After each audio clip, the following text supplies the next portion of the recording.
pour vous le monde c'est ceci,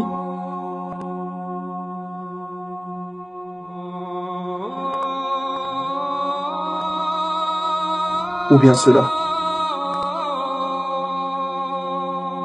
Savez-vous en moyenne à quoi un être humain utilise-t-il son temps?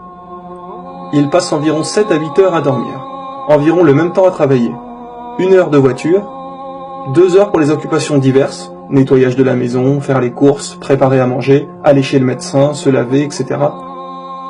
Les Français passent de 2 à 3 heures devant la télé chaque jour, source directe de Médiamétrie sur l'étude basée en 2012. Environ 2 heures pour les autres divertissements, faire du sport, ordinateur, cinéma, restaurant, etc.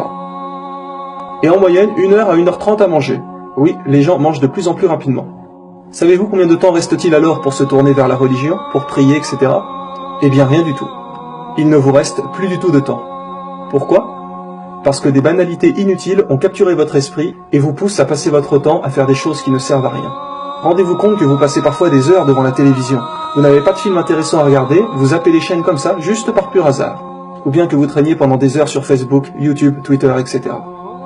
Rendez-vous vraiment compte que cela ne sert vraiment à rien? Et vous recommencez tous les jours.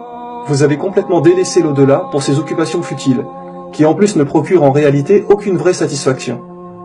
Ne vous rendez-vous pas compte que cela n'apporte rien? Ne vous dites-vous pas le soir en allant vous coucher que vous avez perdu votre temps?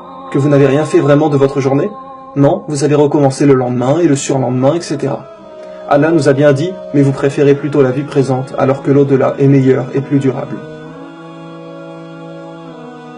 Alors que certains musulmans pieux, eux, prennent chaque jour 1 heure ou plus pour faire leur prière, lire un peu de Coran, remercier Allah, chercher à aider des gens, rendre visite à leurs proches, leur offrir un cadeau de temps en temps, chercher à aider un pauvre, apprendre l'islam à ceux qui ne savent pas. Car quand vous apprenez l'islam à quelqu'un, en allant vous coucher, vous vous dites que peut-être bientôt, grâce à vous et à Allah, il y aura un musulman de plus sur terre. Mais quand vous allez vous coucher après 2 heures de jeux vidéo sur l'ordinateur, l'iPhone, etc., vous vous sentez plus fort, plus instruit? C'est cela l'exemple de Mohammed, sallallahu alayhi wa sallam? Ne nous a-t-il pas prévenu de cette période pleine de tentations? Ne nous a-t-il pas prévenu que cela allait arriver? Que pratiquer votre religion deviendrait aussi difficile que de tenir une braise dans sa main? Que ce qui lui faisait le plus peur pour sa communauté seraient les femmes? Toutes ces femmes qui sortent en petite tenue et qui nous tentent. Car nous savons très bien que pour une femme, un homme est prêt à tout, et même à abandonner sa religion. Alors, notre prophète, sallallahu alayhi wa sallam, ne nous a-t-il pas tout dit pour que nous soyons sur nos gardes, et qu'il n'y ait pas de surprise? Et vous, vous doutez parfois de Dieu, à cause de tous ces blablas qui nous sont constamment racontés à la télé? Ne nous a-t-il pas dit que viendrait une époque où de grands mensonges seraient racontés? Mes frères et sœurs, réveillez-vous. Vous entendez les rappels, mais vous n'en tirez pas les leçons. Arrêtez de passer autant de temps à vous divertir, car vous pensez que cela vous divertit, mais en réalité cela vous rend tel des esclaves.